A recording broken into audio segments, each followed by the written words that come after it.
Thank you for being here with me and welcome back. My name is Catherine Daniels, and I love to empower people with spiritual healing and wellness. The best thing about Retreat to Peace is the gift of inner peace, greater love, and joy. And during these times of changes and uncertainty in the world, nothing is permanent except our souls. And that's why we need to come together as we travel through one another's countries, creating a bridge, removing all the labels, and as we come together as one people, finding our home in one world. This is why our signature talk today is so important. Today, I am super excited to welcome my guest speaker, Maurice Martin. How are you today? I am doing well. Thanks so much for having me.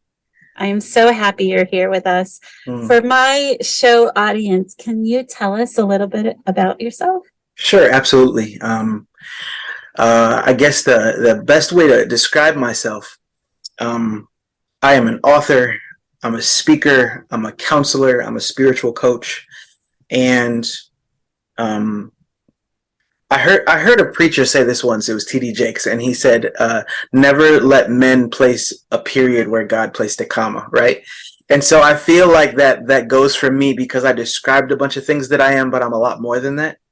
And so I'm a survivor. I'm a father. I'm a husband. I'm a teacher, I'm a preacher, I'm a lot of things. And so, I'm just happy to be here because I think that what you're doing on your podcast is so necessary, that people need hope. People need a pathway to peace. And I think that's so much of my life purpose is helping take people to those places in life and helping people to know that it's possible. So I would start off by saying I think that's the best way I can describe me. It is amazing that you're doing this kind of work as well, because I agree with you. We're living in a time where there's a lot of uncertainty and people don't feel that they have any sense of control on what's happening around them and what's going on in the world. And often I feel like it's regressed people back to when they were children, because when we were children, we are at the mercy of our elders and the adults that we live with, and we don't have any control. And a lot of times that's a crazy time for children, especially that don't have a safety net with their parents or in their environment. And that's something that I most definitely can relate to. Is that something you can relate to? Absolutely. I think that when you have moments in your life where shifts change and transitions change and the control you once had is no longer available, it forces you to recalibrate to your situation and to ask, what do I stand for and what do I believe in, right? That if I'm in a childlike position, in a childlike posture, then what I report to matters. The boundaries and constructs that are placed around me and within me matter a whole lot. I don't think it's a bad thing to be childlike, right? Because I believe in childlike faith and childlike wonder, right? That when I'm my most childlike is the time I can most believe that something great is possible. I have two children, and when I spend time with my 2-year-old, there is something about her. Actually, now she's 3. There's something about the way that she believes, right? She hasn't had the same disappointments that I've had. She hasn't had the same brokenness that I've felt. And so there's a part of her that believes daddy can always take care of this. Mommy will always find a way. Hey, at the end of the day, we're going to be good. And I think sometimes when we get to those places of having control, we actually create ceilings and barriers on our potential. So we want things to be so safe and so familiar and so ordinary and so formulaic that we will actually limit how happy we can become. We limit how healthy we can become. We limit the possibilities of how much we can grow, because growing would take childlike wonder and childlike risks and childlike opportunities and not seeing everything as an obstacle. So I think that one of the things that our world is missing right now, as we lose control, is the fact that the loss of control is the chance to recalibrate to possibility. I don't know if that made sense how I said it, but to calibrate to all that can be when you get out of the way. That is absolutely perfect the way you said it. Mm-hmm. So most times when something amazing happens, it usually happens in the worst of everything, right? It's like, but at the time, we don't recognize that. We don't see it because we don't have the ability to see it. But then when we look back, we realize, oh my goodness, in this moment when that happened and everything was just falling apart and I was on my knees and it didn't feel good, that's when I was able to take and make it into a blessing because it was gifted. It was gifted for what was coming, right? Yes. And it's amazing because we're living in that moment right now. I mean, there's so much opportunity to take what we're experiencing and build something from it that is absolutely amazing. And I feel like part of this work that you and I are doing is exactly on point to the direction that we're heading. Yes. Well, what you're talking about is perspective. And for all the listeners today, the greatest thing that I can tell you is perspective is the gateway to possibility. When I look at life, I have to understand that everything that I've been through has an effect on how I see the things in front of me. In other words, anything that you haven't healed from, anything that you haven't grown through, anything that you haven't worked on has a way of skewing what you see in front of you. So you'll find yourself in a beautiful situation where the situation is growing you and it's evolving you and it's maturing you and all of the catalysts that you need for transformation are there. And you'll find yourself looking around bitter, thinking that you're only seeing what feels like adversity, and you'll miss that people can't build new muscles without resistance, right? If I go to a gym, I can do a certain amount of exercises and I can slim down and I can tone up. But if I really want to build new muscles, it requires resistance. It requires weight. It requires something that I have to push back against. I think that what we learn is that life works the same way. It is not the times in my life when I got everything I thought I wanted that I grew. In fact, I digressed in those seasons.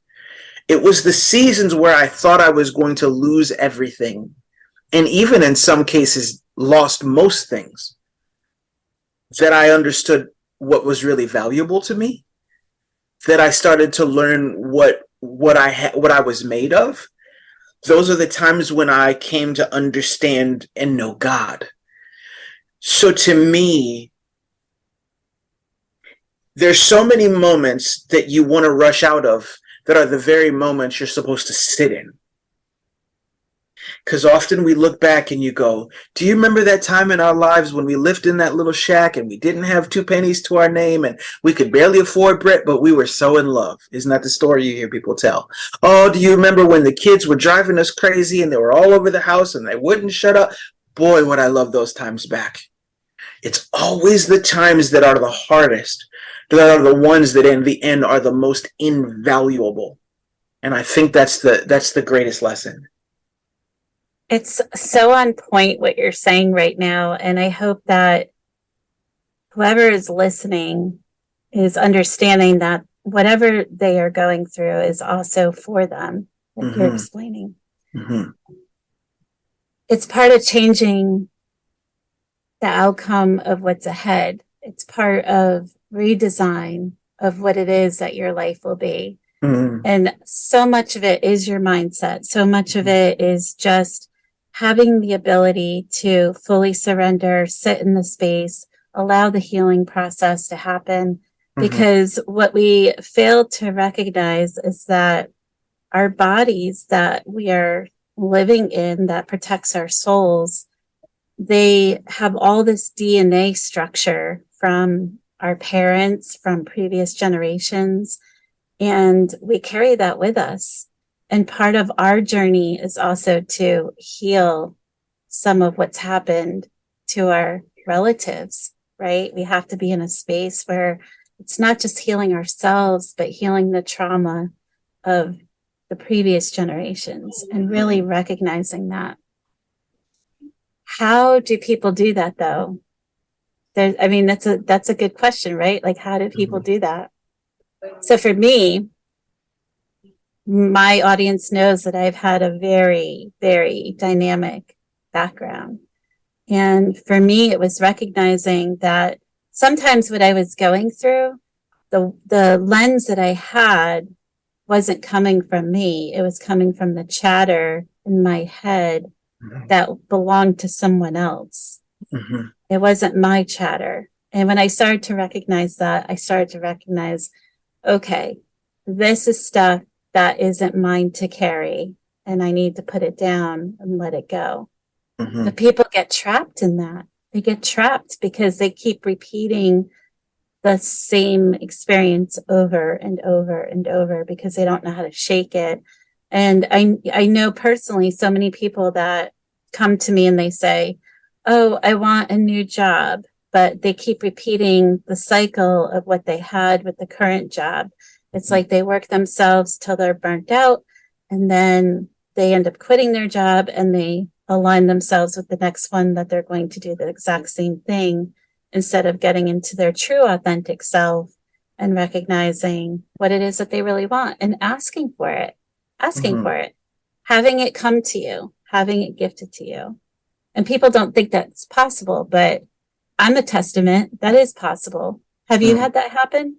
Absolutely. Absolutely. I think, you said a lot there. I guess the first thing that comes to mind when I hear you describe that is that we are a culmination of so many things, right? Like you're literally a culmination of all of your experiences, but you're also a culmination of the lived experiences of others who interact with you.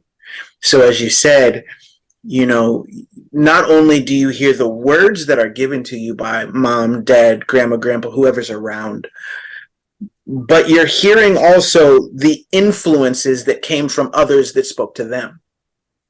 So it's the belief systems, it's the heart postures, it's the viewpoints, it's the stances, right? All of these things play on all of us. And I remember being a kid, and I would have these moments where my heart would be hurt. I would have these moments where I didn't feel good enough. I didn't feel wanted. I didn't feel needed. I didn't feel loved. And I didn't have words for that. I just knew that it didn't feel right. And I remember a few times going to people that I thought I could talk to and saying, I'm hurting. And the answer was, well, if you only knew what I went through, you wouldn't be belly aching about what you're going through. And so there was this pushing aside of my experience because someone else's was championed as more important. And so what we'll do is we'll take what we are going through, we'll push it to the side, and then we'll take everybody else's truth and reality to become our own.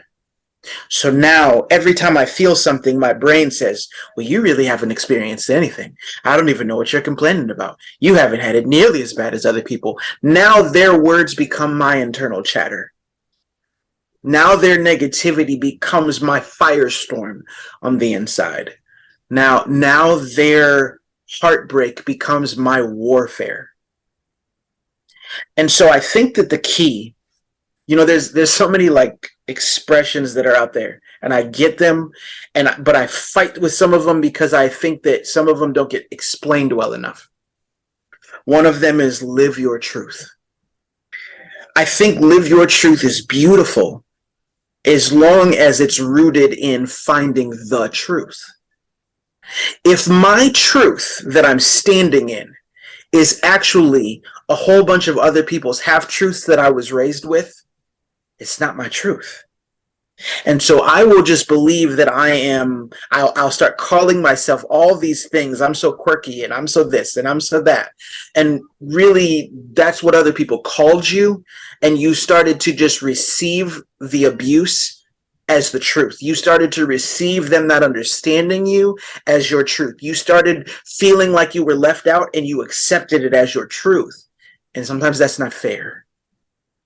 And so I think that the key to truly not only breaking generational barriers and generational curses is to go find the real truth.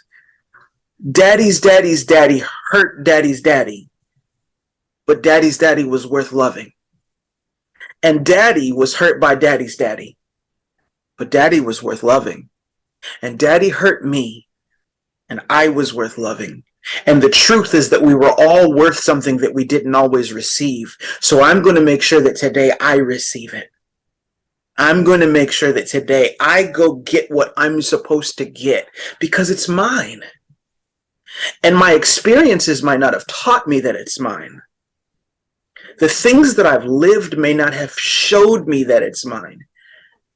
But when I sit down in the stillness of the moment and I get quiet, it is so obvious to me that I was born to be loved, to be respected, to be cherished, to be admired. And if that's all the case, that when I ask of life to give me good, why wouldn't I expect to have it come back? When I ask a power greater than me to provide for me what I need for the day, why wouldn't it come? I was born to be loved. I was born to grow. I was born to evolve, not to be limited. And I think that that is the key, is that we get to the truth of life. The deep down, undeniable, even in the shades of gray, truth. And to me, that's how you break the generational stuff. That's how you break down the broken traditions of our families and our lives, is you get to the truth. The truth of what is greater than you and what is within you and what is around you. It's that. I think it's that. Yeah. Yeah. It's powerful how you express all that. Because as we know, as we've been going through the recent years with our world changing so rapidly, and a lot of these changes, if we think about it, there was a time where we would see the evolution of technology take 10 years, 5 years, 3 years. And now we're at a point where technology is changing so rapidly. It's like a speeding train. You know, every 24 hours, the technology advancement is occurring around us. Mm-hmm. And it's difficult to keep up with. It's difficult to wrap your mind around because it's just happening so fast.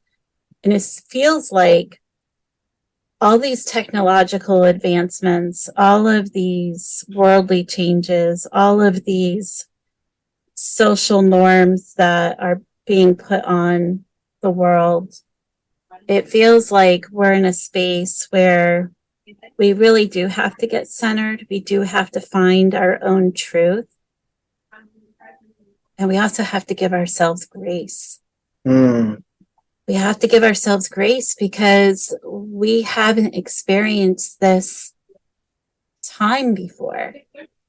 And I think people also feel really hard on themselves because they're recognizing that not everything is exactly how they would have liked it to be or thought it would be. You know, I was talking to a friend the other day and I said, can you imagine us having this conversation 5 years ago? We wouldn't be talking about these things. Mm-hmm. They weren't even on our radar. Mm-hmm. You know, it's like it seemed out of the possibility. But here we are having these conversations.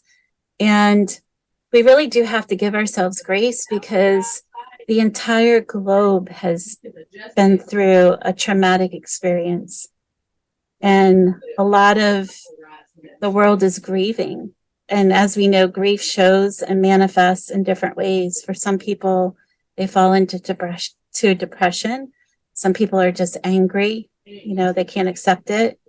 It manifests in a lot of different ways. And I think it's really important that we call it what it is and recognize it for what it is and give ourselves grace that we are exactly where we're supposed to be in this moment as individuals. But our connectedness of the things being out of control, we disconnect from that, but learn the connectedness that we have control over.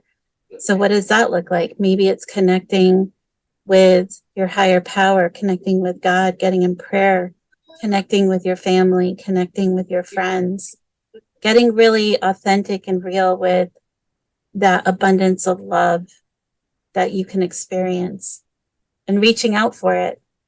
You know, you don't have to go through this experience by yourself. Somewhere in the world right now, someone's listening to this and they're feeling very isolated and very lonely. And I remember when I started Retreat to Peace, there was this beautiful woman in Greece that I was talking to, and she had shared with me that she was in her home and she had to give a piece of paper to the government to be able to leave her home. And she said to me, I just want to die. I just want to die because I feel like I'm in prison. I feel like I can't leave. I feel like I'm going to be stuck here forever.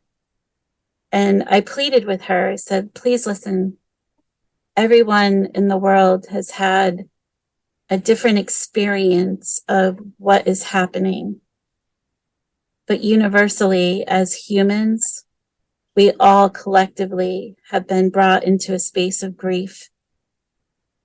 Collectively, all of us have, because we've lost people that we love. We've had our lives change. There's a lot of things that have happened. But this is where give yourself grace, recognize it for what it is, and then find the ways to move out of it. We've all done this before in some ways. When we were little babies, we would fall down and get back up. And we'd fall down and get back up and fall down and get back up. And eventually we learned how to walk. And who is there telling us to get back up? I'll be honest with you. I know that this is probably a different way of looking at it. And it's not to disagree. It's just almost a different viewpoint, right? I don't actually believe that we just started grieving. I believe we were already grieving and the grief was exposed. I believe that people were running from grief and running from pain, something you were talking about before we started the interview, that people were working 70 and 80 hours a week and chasing after the American dream and chasing after, whatever in their culture and in their community and in their world they valued. And so they were chasing after this sense of normalcy that would give them meaning and give them value and give them worth. And most of them were chasing it without fully ever grasping it. So it was the carrot up in front of the horse on the stick that they just kept trying to obtain and kept trying to obtain and kept trying to obtain. And one day the world shifted and they were told, you can't go after the carrot anymore. And because people didn't feel whole, because they already didn't feel loved, because they already didn't feel cherished, because they already didn't feel like their life had the meaning they wish it did, the grief set in. Well, I can't go chase after the thing that could finally give my life meaning. I can't go run after the thing that would finally give my life worth. So I guess I have to sit in my grief. I guess now I have to sit and accept the fact that I don't even know my partner, that I really don't even know my children, because I've been trying so hard to impress them. I've been so hard to quote, provide for them, that I've never learned how to provide clear communication. I've never learned how to provide my heart. I just learned how to provide financially. And so I agree that our world is grieving, but I feel like I'm at the perfect age. I'm 39 years old. I'll be 40 next year. I remember regular Nintendo. I remember rotary phones. You know what I mean? Like, I'm at that age when, like, I went into college without a cell phone. I left college not knowing how I ever lived without one. Right? I'm literally in that age where, like, we crossed over. The world was sad. I'm a feeler. The world was sad. There were always narratives that we tried to form and formulate as a culture, as different cultures. I remember, I'll give you an example, 9/11. 9/11 happens, and as an American, society said 9/11 was a catalyst to bring the world together. And it united people and it united a nation. But I had friends who were were Arabic in their past, and I watched the news and I saw places getting bombed and people getting bullied and beat up. America was unified, but it wasn't. It was unified for the most part. George Floyd, racial violence and racial tension. There's this man who gets murdered in broad daylight on camera in the midst of COVID. Well, there was a whole bunch of people who had already been saying that the strife between police and African American, it was a thing, it was tension, and it was real, and it was just televised. And the world had slowed down enough to watch. So when I look at the landscape of our world today, and I look at the changes, and I pay attention to the themes of the news and the words of the leaders, political leaders, religious leaders, whatever you're watching, what I see is that what always existed has simply boiled to the surface. What already was is, and what will be is going to be unless we realize what has always been. If we won't acknowledge that we were broken as people all over the world, we'll never find ways to become whole and healed. So I just feel like, as individuals, you and I have to acknowledge, I was sad before COVID, weren't you? I had most of my trauma before COVID, didn't you? Well, the more that you have opened your heart to sharing your story, the more that you've learned how many people were broken just like you. So if the world is made of broken people who have been through broken things, perhaps the thing that we've always needed is just to be honest about what we're living. Maybe it's not that life changed and we started living a different narrative. Maybe it's that we weren't being honest about what we were living. We were all living lies. We still do on social media.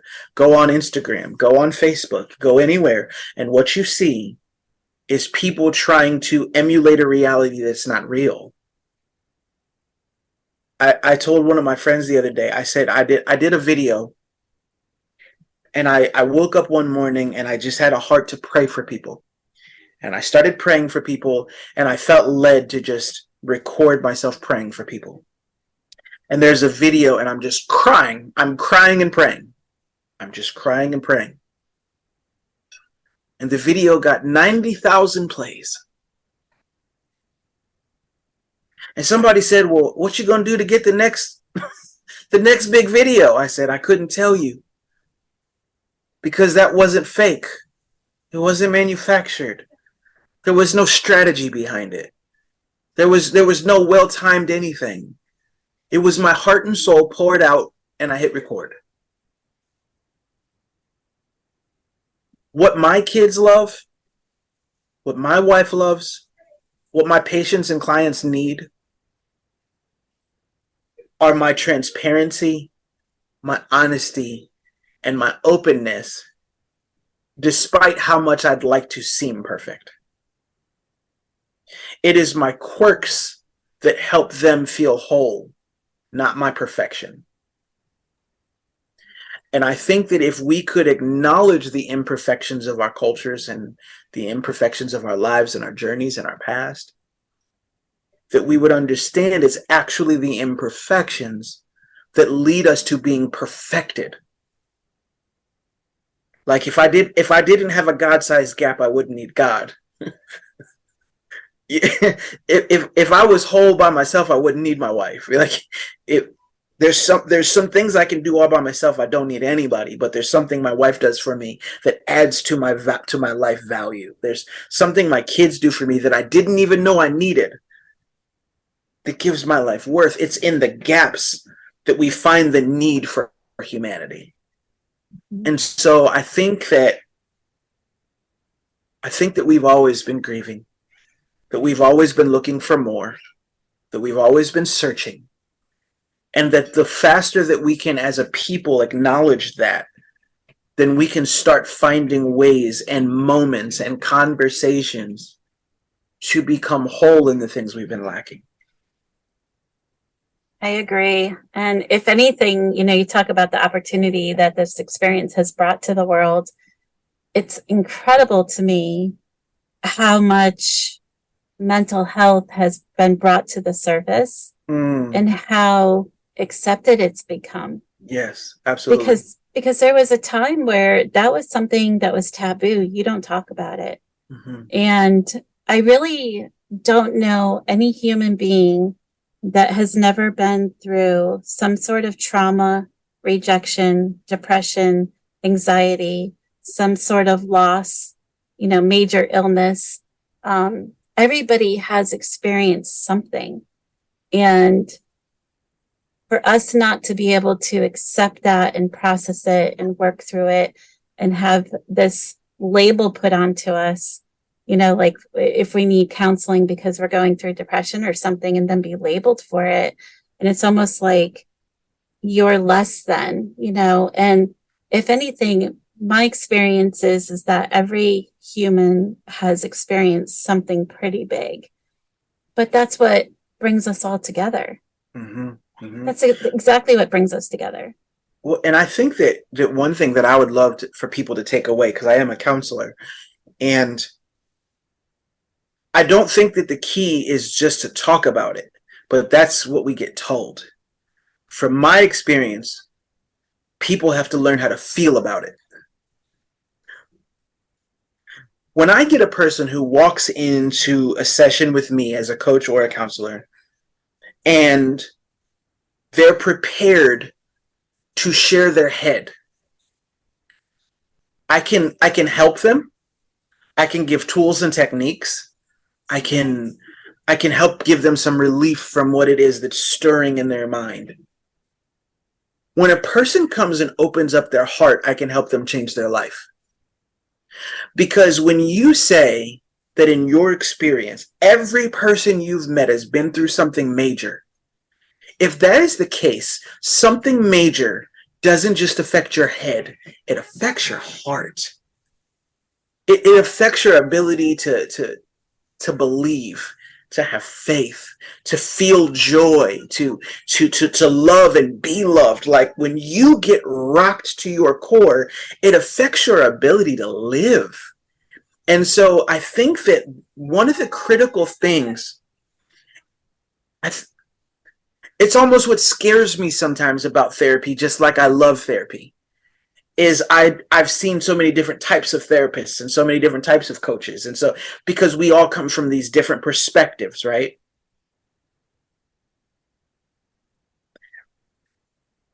And it's possible for me to help you cognitively, do everything right cognitively, and for you to walk out of sessions and still be completely lost. And I think that one of the things that I've learned how to do is to speak to a person's heart, not just their head, and ask questions that challenge a person's heart, not just their head. It's not just the aha moment. It's the wow, I never thought of that moment. It's the ooh, I felt that in the core of my being. Because let me tell you something. When that person touched you, when you got that phone call that took your breath away, when that life experience rocked you in a way that can never go back, that rocked your heart. That shook your soul. And what we need is to go sit down in rooms and not just pour from the head, but open up the heart to the possibility of healing. That's when real healing can come in. That's when God can use that therapist. That's when the gateways of healing begin to open up and flood through. That it's not just the cognitive, but it's the cognitive and the spiritual, right?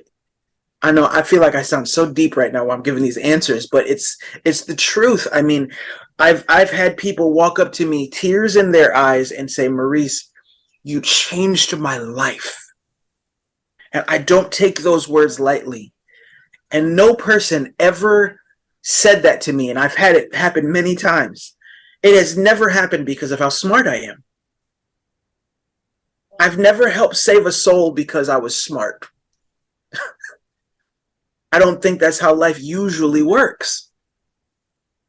I think usually when it's the lasting, powerful, wow, I can't believe my life just got changed. It's deeper than what we know. And I just want to encourage people, if you're walking into that therapist's office, if you're signing up for that coaching session, if you're reading that book, if you're hitting your knees for those prayers, if you're opening up that notebook for that journal entry, challenge yourself today to come from the heart. You don't have to worry about it tomorrow. Like tomorrow, you got to worry about tomorrow when that comes. Just today. Come at it from a heart place and get honest and get real and see where that takes you. And I think that is to me, the greatest key to real personal change and evolution and breakthrough and miracles, signs and wonders that everybody's looking for. The miracle, the sign, and the wonder is that your heart is still working even though it's been broken. And it's the fact that it can be mended. That's beautiful what you just said there. Mm-hmm. That's really beautiful. There's a lot of people that struggle with living in that heart space and coming from that heart space because, to what you were saying earlier, they have to armor up in protection. So it's like, how do I let this guard down when I'm so used to the same experience playing out over and over and over? You know, it's a difficult process. It is, but I don't know anybody who wears the armor and doesn't still hurt. Right. Right. So when I sit down across from a person with walls of protection around themselves, they're always hurting within the walls. They're always in pain within the armor. So my thing is, if you're going to hurt either way, make it count. If it's going to break your heart either way, then break in a way that it can be repaired. Don't just break in a way that is hidden from the world that will stay broken. In a surgery, a surgeon must cut a person open, take their tools, and in the midst of the most open and exposed situation, bring forth healing. Brokenness is required. And so my whole thing is, this goes back to what you brought up earlier, because I just loved like how you introed it, and they didn't get a chance to hear our conversation earlier, and you poured out so much to me before we started, which is why I think I feel the way I do right now. People have been running from their pain, but the pain was present. They were trying to numb it. They were trying to avoid it. They were trying to ignore it, but it never actually works. You're still hurting. And I've been there. I've had my alcoholic moments. I've been high. I've ran to woman after woman. I've been a workaholic. I mean, I've done it all. And what you do is you throw back a couple of drinks, and then after a while, now you're drunk and sad. You go and you have that sexual fantasy fulfilled, and the moment that it's over, you're like, kind of wish I didn't do that. Nothing lasts. Everything is temporal. It's poof and it's gone. And so I guess what I'm saying is you're already in pain. So why not embrace the process of exposing the pain to what can heal it? It's already there. Why not get something out of it? When I'm doing an interview, there's nobody who's hearing me talk right now who doesn't think I'm wide open, right? Somebody can listen to this interview and can criticize me, can judge me, can chastise me, and it would hurt me. It would hurt. I have insecurities just like everybody else.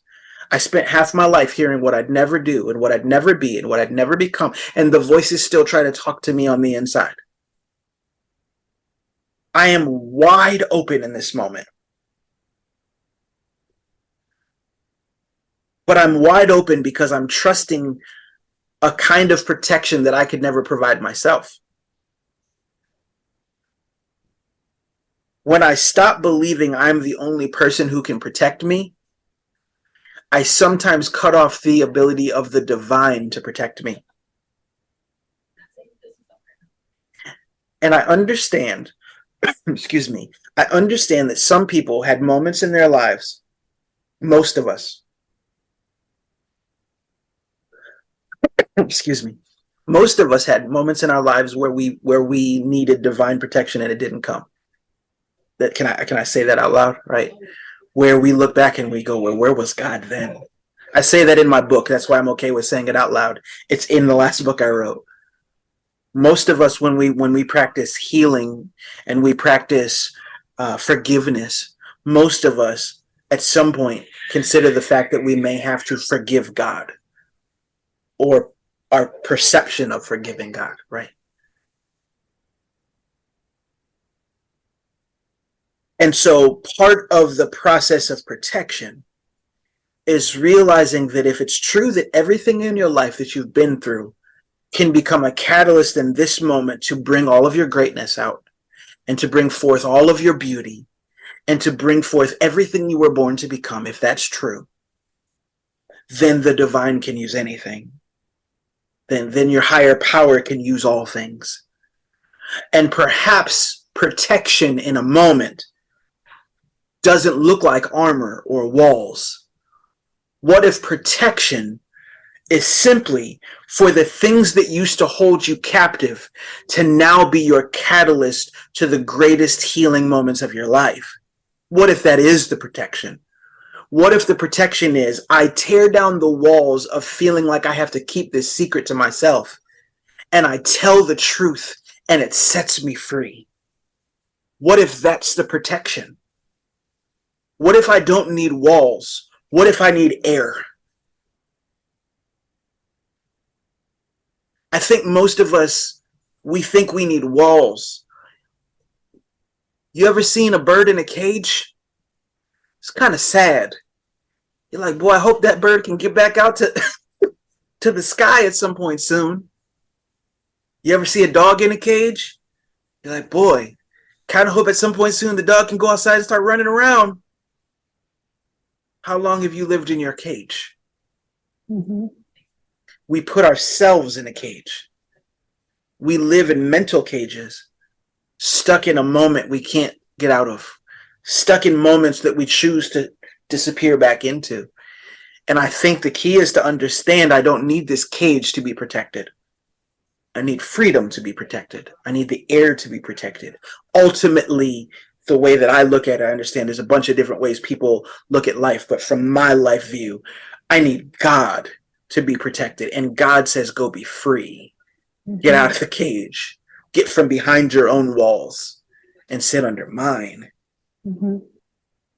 And so I think to me that's the key to me. Go find real freedom. Hurt your way to freedom. Cry your way to freedom. You don't get as free as I am today, and I still have areas of my life where I'm not free like everybody else. You don't get here without a whole bunch of tears. You don't get here without pounding your fist on floors asking why. You don't get here without being hurt, and you don't get here without hurting other people. You don't get to this place of freedom without paying a price. But I was paying a price when I was broken. So if I'm going to pay a price either way, let me pay a price to get something that is invaluable. Right. Right. When you were in a cage, when did that show up for you in your life?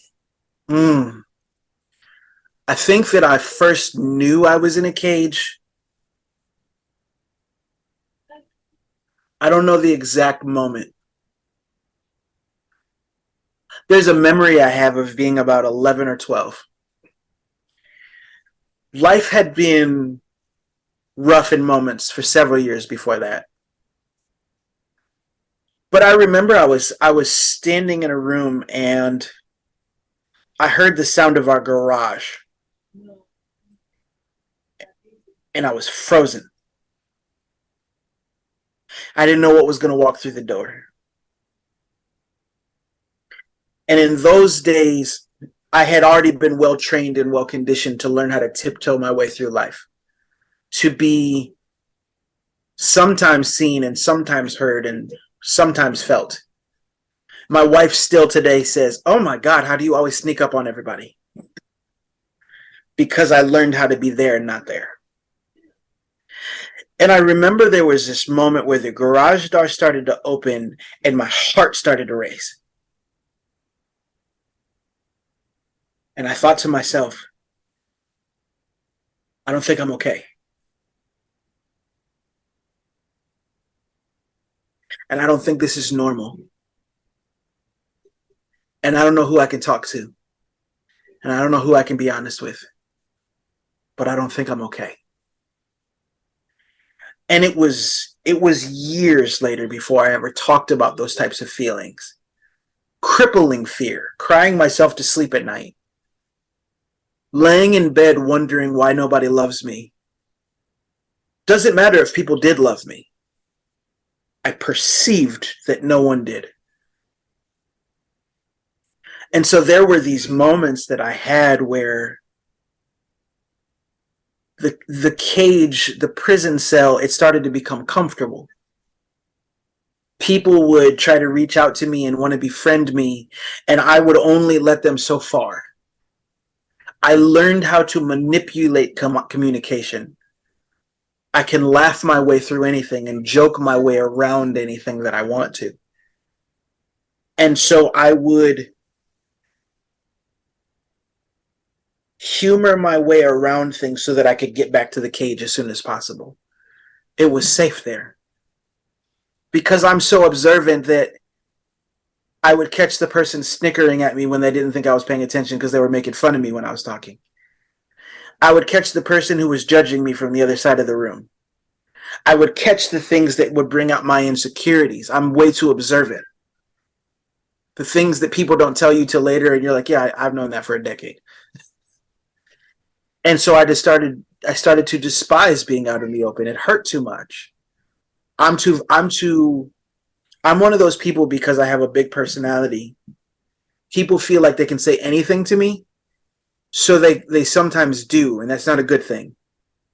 So there's the people who come up to you and share their heart. But there's the people who just walk up to you and go, I don't like your shirt, and walk away. And you go, do you normally walk up to people and just tell them you don't like their clothes?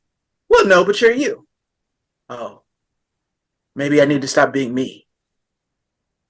The people who would never have small talk with you or invite you to dinner, but when their girlfriend broke up with them in high school, call you on the phone. Maurice, I heard you're good at this. Huh, maybe I don't want to be good at this anymore.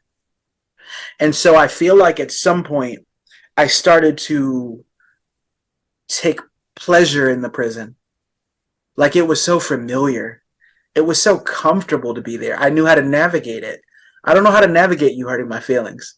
I know how to navigate being guarded, though.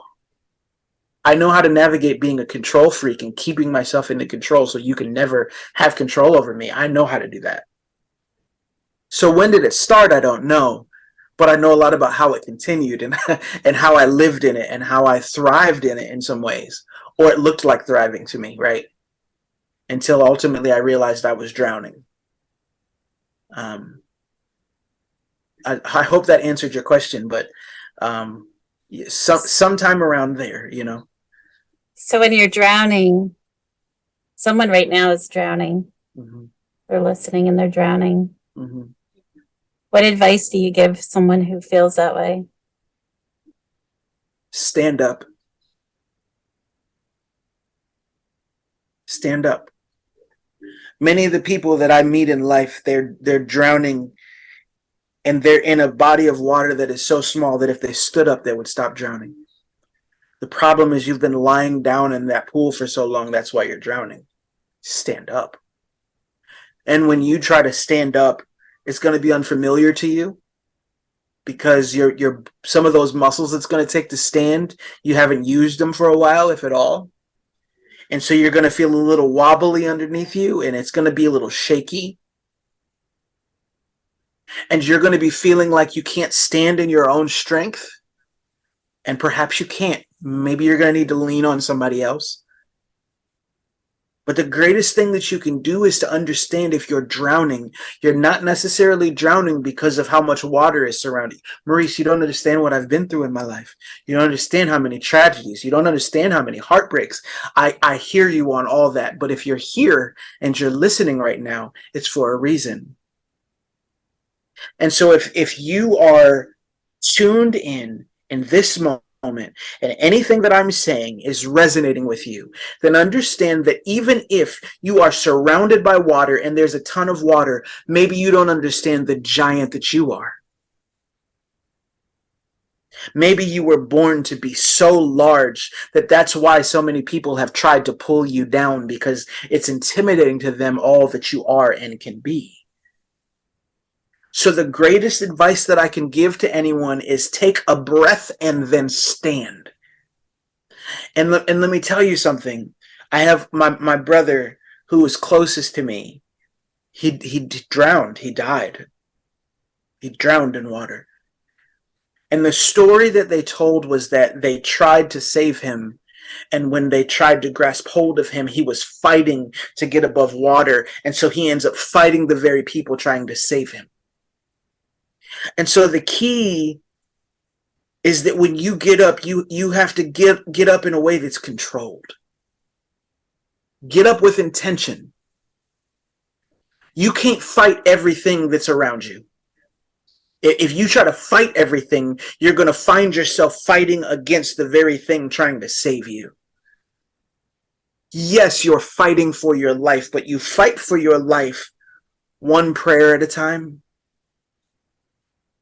one conversation at a time, one journal entry at a time, one stare in the mirror and practice of affirmations at a time.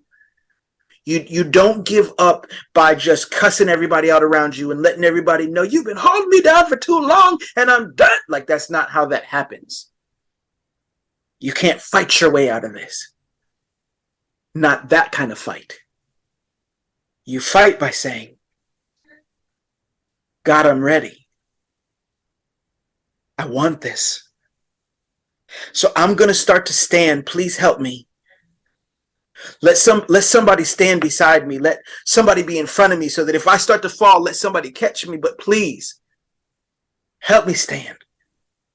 And if you start to stand and then you start to fall over and you slink back in the water, that's okay. Start to get up again. And then start to get up again.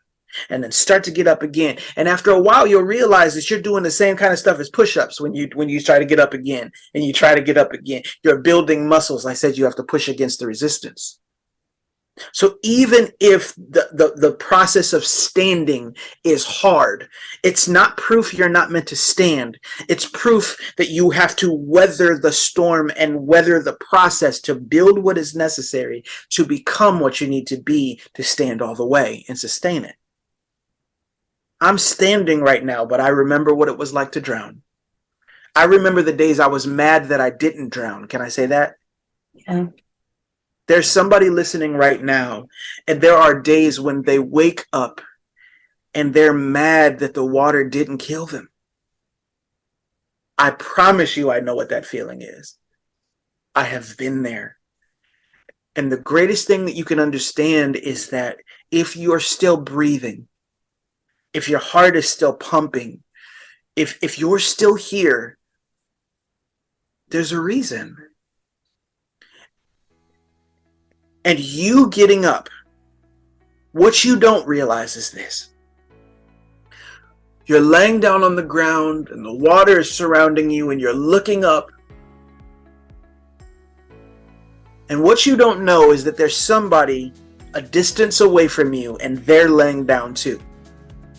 And you can't see them and they can't see you, but when you get up and start to walk, they're going to catch a glimpse of you. And you're going to give them hope. You're going to show them what is possible. You're going to build their faith. Your story of getting up will be the catalyst to someone else's miracle. I'm somebody's. Why not you? I hope that somebody just truly takes in the fact that there's somebody who needs you that you've never met. There's somebody who needs you who you don't even know exists. I don't know whose life I can be changing right now, but I fully believe that I'm here to change it because of grace.